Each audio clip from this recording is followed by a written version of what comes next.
At one point, we took away parents' autonomy and parents' ability to be able to raise their kids in the faith, saying, "Hey, we're going to give it to the experts. We're going to make sure the pastors, the youth pastors, the super Sunday school superintendents that they're doing this sort of work." I think what we did is we actually ill-equipped parents. We said, "Hey, we know better. We're going to do it," and then we found out that that didn't actually work, and so we're in this place of actually putting faith back into the hands that sort of God intended faith to grow. How do we create and curate resources that help partner with parents for them to fully take on that ownership? And a lot of that comes in with the partnership of the church.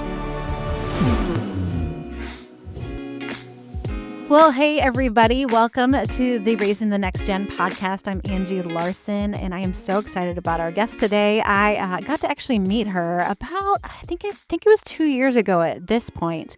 And we did this super awkward meeting, like we met on Zoom. We found out that we were both doing similar sort of projects and processes about wanting to help parents and caregivers become faith leaders in their own homes. And so we were both kind of doing this work. And I think I just awkwardly reached out and said, like, "Hey, can we just meet and sort of talk?" And she said yes. So I appreciate people that are willing to just say yes to my awkward introduction conversation. Do you want to just get on a Zoom with me and just tell me what you're doing?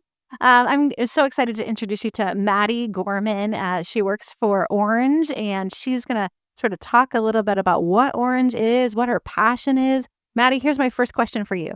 Is Maddie like just Maddie? Are you a Madison? Are you a Madeline? I'm a What are you? Madeline. You're a Madeline? I Beautiful. know. You don't hear that one very often. Hey, Maddie, will you just talk a little bit about, I think our listeners, what Orange is, what your role is at Orange, and kind of like your passion around it? Yeah, absolutely. So Orange is a company that's here in Atlanta, Georgia. We also have some team members in Dallas. And Orange has existed since the 90s. But before then, it felt like the mindset of Orange existed before. But there is a really awesome group of people here in Atlanta that we're trying to figure out, children's ministry is so important, helping kids understand a foundation of faith and helping partner with families in that. Like, how do we create resources? What do churches need? What do families need? And so they started this thing called Family Wise. And we actually were a subscription box before it was cool. So people would Oh, subscribe to these wow. boxes and they would get them and it would have all these resources for parents and their kids to interact and talk about faith. And from there, it turned into a curriculum where churches would be like, "Hey, what you're doing is really cool. How can we get on board?" And so the name Orange is basically curated from yellow, which is the light of the church, and red, which is the heart of the home, coming together for combined influence. And so Orange exists to tie those two bridges together and really just help support the next generation and the people that are supporting the next generation, which are church leaders and parents in our world. Just kind of understand, partner with each other of like, what can we do all together to better help the kids that we're raising up to be our future leaders. So that's what Orange is. My position at Orange, I've been here for 4 years full time, but I've actually Mm-hmm. been in the Orange Circle for a lot longer. My story with Orange is that I grew up in Southern Indiana. We love a rural Southern Indiana moment. We like rural people We here just in love, we general. love So, Midwestern. It's great. And so grew up there. And when I was in kindergarten, my church started using the Orange strategy, the Orange curriculum, which of course, as a kindergartner, I had no idea what that was. of course. None whatsoever. And I remember in third grade, they were like, "Hey, we're doing this camp. We're going to this camp called Camp Kajam, and it aligns with what we do on Sunday mornings." And that's kind of how they galvanized and got parents excited about sending their kid to camp. And so we went, and it was so impactful in my life. I remember the conversations that I had Hmm. with small group leaders. My mom got to come. I wrote her this like whole note about how grateful I was that she came to camp, and she put it on the back of her bathroom door, and it's still there. So that was like a huge foundational thing for me as a kid with my faith. And then from there, I went to that camp for a long time and continued going to camps and started meeting these people at this place called Orange. And turns out they were writing the stuff that we were learning on Sundays and Wednesdays. And they were just super eager to know the people that they're serving, whether that's the leaders or in my case, the students that they were serving. And so Cool. in high school, I was like, man, that Camp Kid Jam place is really cool. I wonder if I could go work there. So in my sophomore year of high school, I started working with Orange, with Camp Kid Jam. Yeah. So I would Yeah. come to Atlanta in the summer and we would travel around and hang out with elementary age kids and use the Orange curriculum. And it was just so foundational for me. And it led Yeah. me to connections with a lot of people here. And so when I was in school and college, I was still around Orange and I was studying communications and youth ministry at Lee University, which is in Cleveland, Mhm. Tennessee. And they were like, Okay. hey, we would love for you to write and edit with us. Would you be open to doing that? I'm like, absolutely. I just Mm. use this curriculum for forever. I would love to. So got plugged in there. And then at graduation, they were like, Maddie, what's next? And I'm like, I really want to be at Orange. I love Orange. And they're like, well, the position that we have open, we're curious to see if you'd be interested in it because it's about parents. I'm like, Oh. parents, I am a newly graduated who does not have a child, nor do I have the support system in my life to be a parent of a dog. So there Yeah. was a little bit of like, sure, I'm open to see what God wants to do with this and took the job. And little did I know that that job with a company within Orange called Parent Q, you might have seen some Parent Q things in Yeah. revolving around the church. Really what that job was, it helped me as someone who's not a parent really feel a calling to understand that serving parents, you don't have to serve parents just because you're a parent. Serving parents goes Right. beyond being a parent. And Yep. understanding parents is so key to understanding how to serve the kids that we want to serve and care for.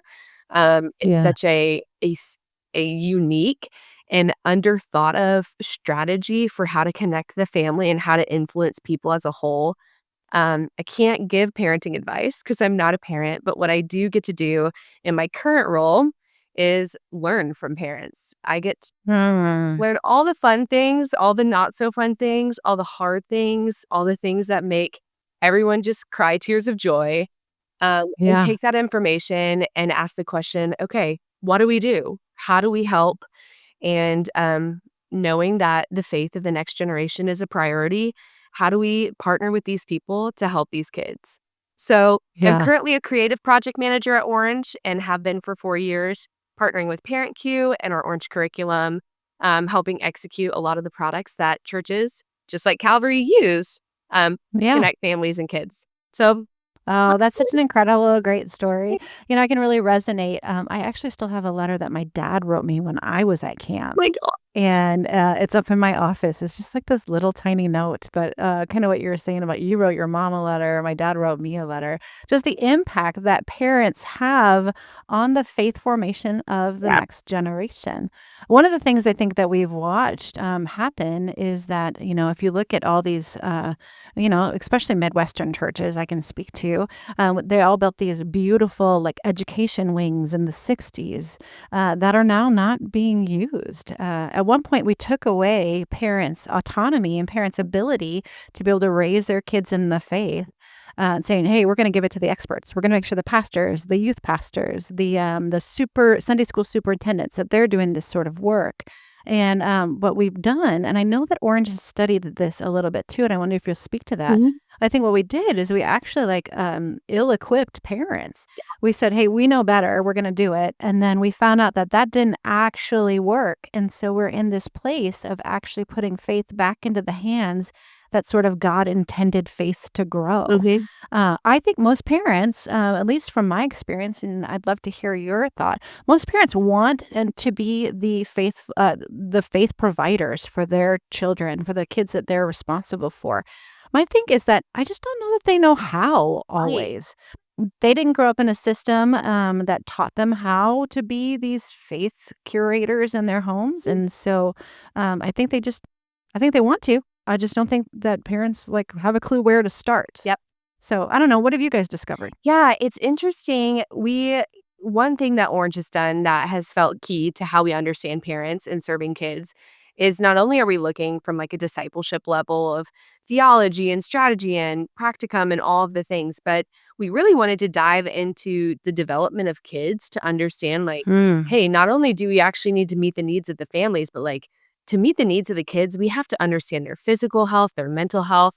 We have to understand their social health. We have to understand their technological health to kind of understand Oh. like the holistic view of serving kids. And I think that that goes the same with parents. It's kind of like every parenting journey is going to be so different, but there's so many things that are similar um, at the same time. And I think what you were saying about not parents wanting that influence, but not knowing what to do is kind of why Parent Q exists. It exists to be that support to kind of partner alongside. And the hard part is I don't think there's a manual outside of what we know in the Bible, Mm. right? Like, I don't think that Right. there's Yeah. anything that's like, make sure you have this conversation here and this conversation here. Because every kid is different and every parent is different and every family is different. And so it's like, how do we create and curate resources that help partner with parents for them to fully take on that ownership? And a lot of that comes in with the partnership of the church. And so instead Mm. of relying on the church to be that primary faith developer for the Yeah. kid, it's a step for the church to be like, how do I come alongside the parent with these resources to help them learn in a system that hasn't taught them how to do this, how to give and remind them that they have the autonomy and responsibility to do this and that they're not alone in it. Uh, I Right. think the thing that I continue to learn as I research parents and talk to churches is really it all comes down to relationships. Parents want Mm. relationships with their kids, parents want relationships with other parents, parents want relationships with the church. And especially in today's society, especially post pandemic, it's more uncomfortable than ever.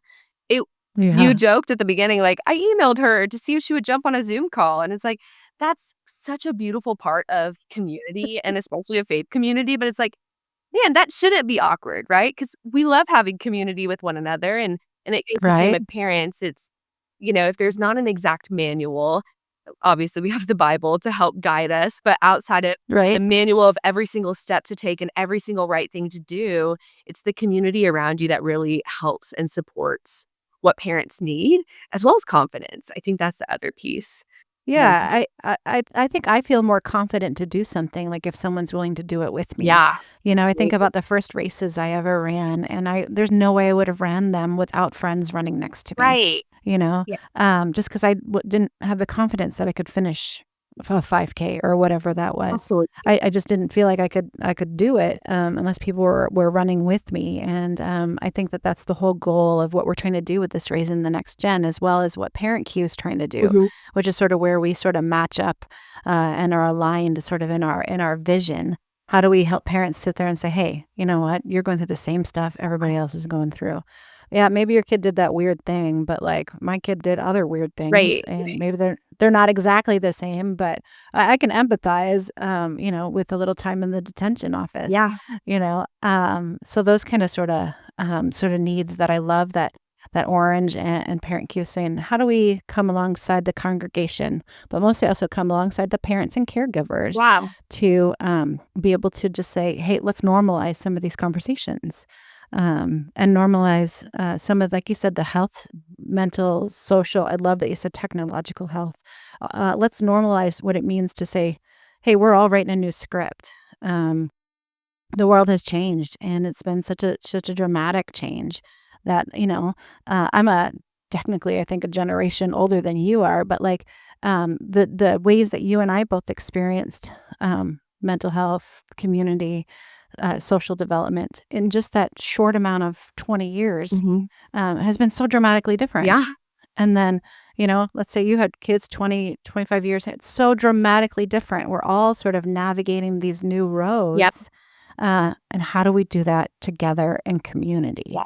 I think I think you're talking about the key. Yeah. Um, yeah, I'm just curious, when, Orange has done a lot of research, besides that, when you talk to parents, Mhm. what are the things that parents aren't saying, but that they wish that their churches or their communities would know about the struggles and the things that they kinda go through on a regular basis? I think a tension I have to address before going into that conversation is a tension that has existed in the church, and I think you spoke to this a little bit before, Yeah. but I think something that the church hasn't done well recently is actually asking what parents need or Ah. asking what parents want, right? Like, especially I'm in a unique position because I'm not a parent. I don't have an option to guess what a parent needs because I don't know that experience. Mm. And so that actually feels like it's helped me in my role of not, I Yeah. guess, anticipating what their needs might be, but having to Mhm. ask. But I think a lot of times, there's kind of your own personal experience with parents or being a parent that can almost influence the way that you perceive other people's parenting journeys. And so one Yeah. thing that the church hasn't done well is just ask. Like, how do we I how agree. do we measure what if a company's trying to market a product, they're gonna do research on the audience that they're trying to reach to, right? So Mhm. and it's not for lack of care, it's just like, this is such a need, and I get it. I'm a parent, so I'm gonna assume what that need is and then make a plan to meet the need. Um, and honestly, I think that that's one of the cries that parents wish churches knew. We did some research, I'm gonna pull up the slide so I don't say it wrong, but we did some research with parents in local congregations recently, and essentially the church gave them the survey, and it had all this information about how they felt connected to the people that were serving their kids and the church service and how they're talking about parents and all these things, but really what we wanted to get down to is, like, as a parent, how supported are you feeling? Because I think that's a really important Yeah. question. And so one of the questions was, my faith community could be more supportive if they understood more about dot, dot, dot. And Okay. 73% said my fears. And I think that that's pretty significant of that partnership, um, Yeah. of the church meeting the parent where they're at. Fears are hard. My We all have them whether you're a parent or not, but understanding the fears of what is takes for us to understand the culture of where their kids are at, to understand those fears, the culture that the parents are experiencing raising those kids, to also Yeah. understand those fears, and then 2, to resource them with things that can help them navigate that, in addition to the partnership of just being an additional person to walk through that with them.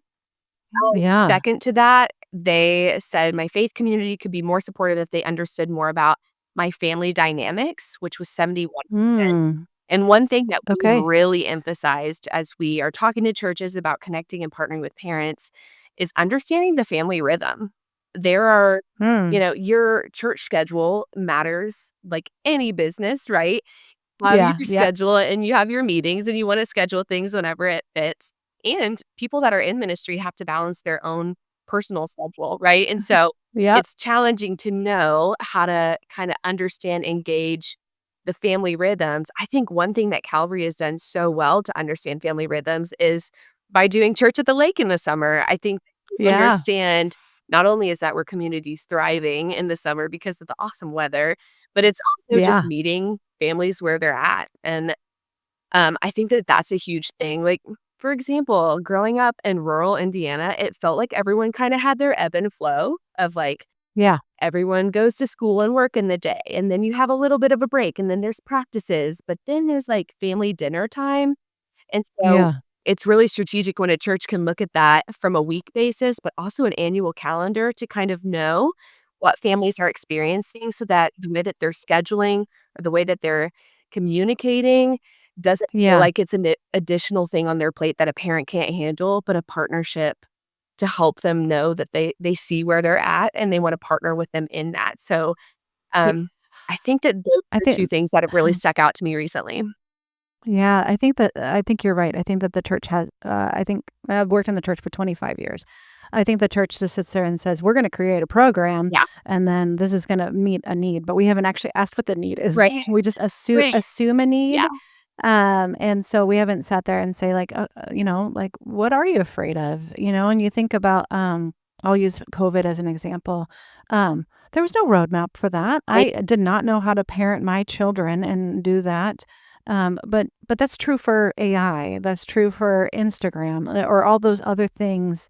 I could say the youth sports industrial complex. Yeah. That's so much more intense than it was when my parents parented me. Mhm. And so there isn't really a mentor or somebody that I can kind of Yeah. go and say, "What was this like for you?" Mhm. Because they're like, "I didn't have to do that." Right. You know, Right. they're like, "It was easy for you to do three sports because it wasn't every weekend all the time." Right.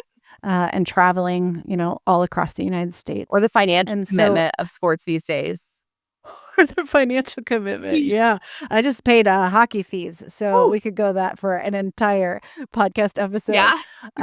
But I think you're right. I'm sitting there, how does the church, not assume a need because we are navigating this new area, Mhm.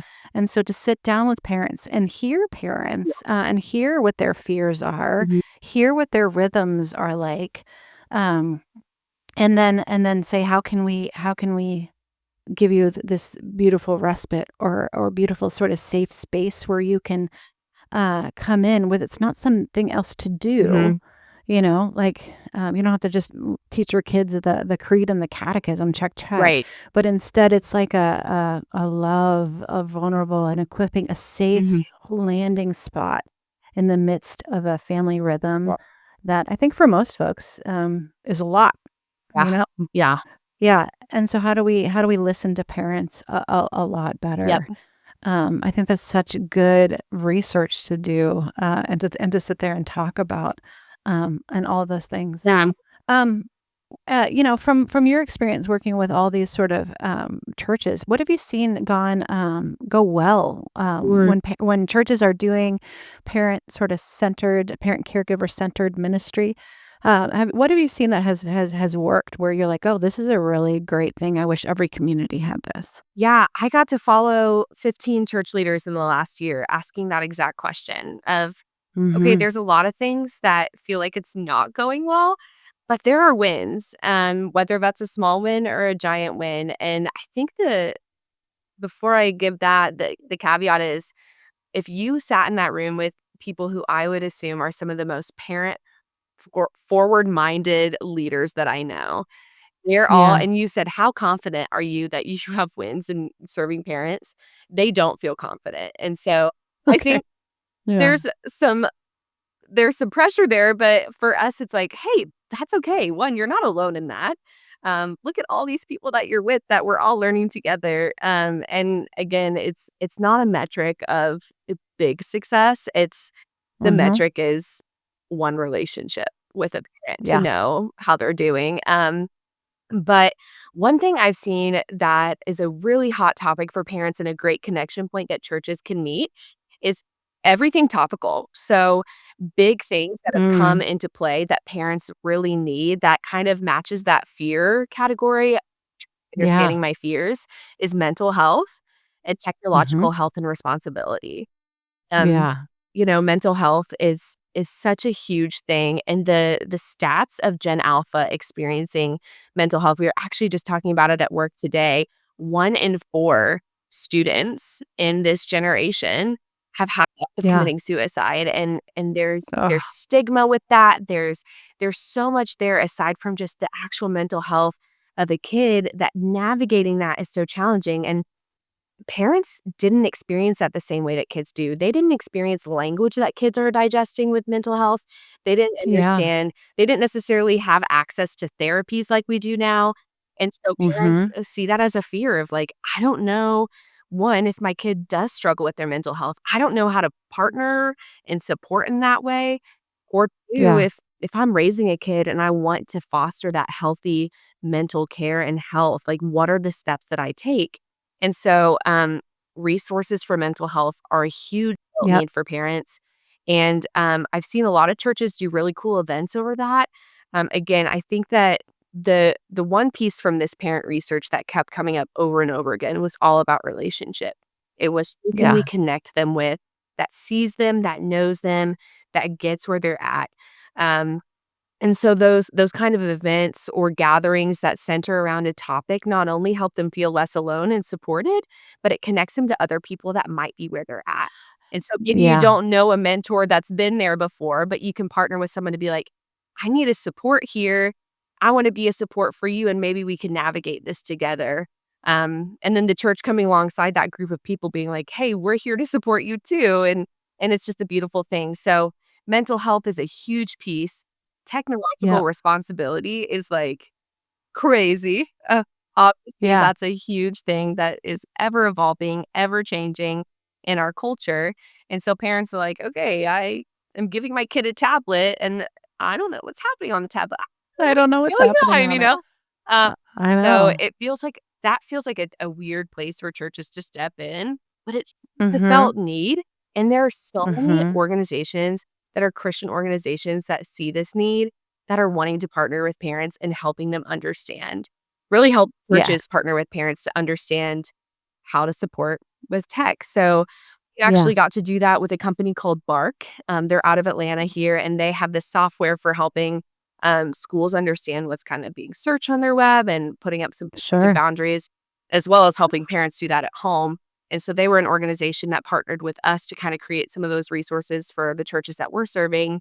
To be like, we don't know, we're not the expert. We're the church that Y wants to care, and you guys are the yeah. expert. And so partnering with people that do meet those hot topics and felt needs, and then creating Yeah. community around that, I think is the thing I've seen done really, really well, um, That's churches incredible. lately. And honestly, like, as I'm ever the pastor, but, like, I think about that was the church, originally. The felt needs were food Mhm. insecurity as well as care for Yeah, widows. If you look in, like, Acts 8, that's where they get stuck because they're saying, "Hey, you're ignoring our widows. You're not ignoring the health needs of that community." But you're saying that was the felt need that the church was called to respond to at that time, mhm, in the very early church. yep, Here we are 2,000 years later. The felt need is how do we help our kids with technology? How do we help our kids with mental health? How do yep, I do that while working and taking care of my own mental health? How do I balance all of that? And so, how do we as the church posture ourselves in a position of listening to what those felt needs are, and then say, "All right, let's do this together. We're navigating it. yeah, We're gonna row this boat together, and we're gonna figure it out as we go because yeah, it's a whole different thing." and I think that's an interesting Uh, place for the church to be too, because we're not the expert, yeah, which is so right. so different, right? Like, a lot of that support we were able to provide, and we had biblical mandates for how to provide and meet the Mhm. needs, the felt needs. And now it's like there is no rule book for mental health. When it comes to a Yep. faith perspective, we get to use our theological framework and our knowledge from the Holy Spirit of what to do. Uh, Yeah. it's such a shift to not be the expert, but to be a curious listener and to But isn't that also like a beautiful like posture of humility too, where Jesus is the light and we reflect the light? We're all at this the church, we're always pointing towards something, you know. So I think it's sort of the same posture. We're pointing towards people that are kind of doing this work. Just the same way we are pointing people towards Jesus, like I didn't save the world, but let me tell you who did. right. Yeah. Yeah. Kind of those things. Maddie, we're kind of closing up our time a little bit here today. Just to kind of close, what is one key encouragement you would give for parents who are listening, kind of through your work with parents? Mhm. Yeah. One thing that is said over and over and over again at Parent Cue that I just think is beautiful and true is that you are the exact parent your kid needs. Believe Mm, that God has placed you in your kid's life for a very specific reason, and maybe it it's doesn't feel like it beautiful. every single day when things aren't going as perfectly planned or when the schedule is busy or when there's another thing that you have to navigate personally. But I think that if there's anything that I wish I could just help parents know and understand, it's that you are the exact person, the exact parent that your kid needs. And to Yeah. believe that and to own that and to live that in good and maybe some more challenging moments. Yeah, that is so beautiful. Thank you, Mhm. Maddie. Maddie, if people are curious more about Orange and Parent Q, where should we send them? So parentq.org is a great resource. We have a lot of blog posts. We have a lot of resources for all age groups between preschool to high school. We also have a store. So if you're like, I don't have a preschool or high schooler, we also have some young adult resources on there for helping Yeah. navigate the post 18 phase there. But parentq.org is a great place to start. One thing that's exciting about Orange is we actually are now also being called Amazing Life. So Orange Mm-hmm. Amazing Life were the same thing. And what we are doing is starting this past January, we're not only continuing the work of Orange, but we are really, really partnering with churches to give them the software and the media that they need to help connect everyone to do way more than what we were doing. And so I encourage you, if you're a church leader, if you're a volunteer, or if you're a parent, follow what Amazing Life is doing. We have some really exciting things coming up, some resources for special needs, some awesome new worship Awesome. music for the entire family, Cool. and some really cool software to kind of help meet people where they're at and continue serving churches and parents and kids and all for the glory of the Lord. All for the glory of All the for the Lord. glory of the Lord.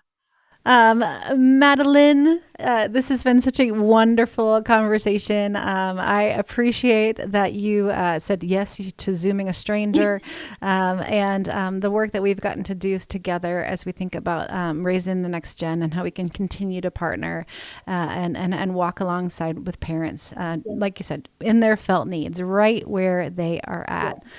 Listening friends, I want to remind you that we have a conference coming up in September. You can find out all the information on raisingthenextgen.org. Go check it out. There's also some online resources that we have available there, but check out Parent Q and Amazing Life. We know that they're doing really, really good work. Maddie, thanks so much for your time today. I'm really grateful to know you, and I hope Atlanta is just wonderful. So cheering you guys on. All right, thanks. Have a great day.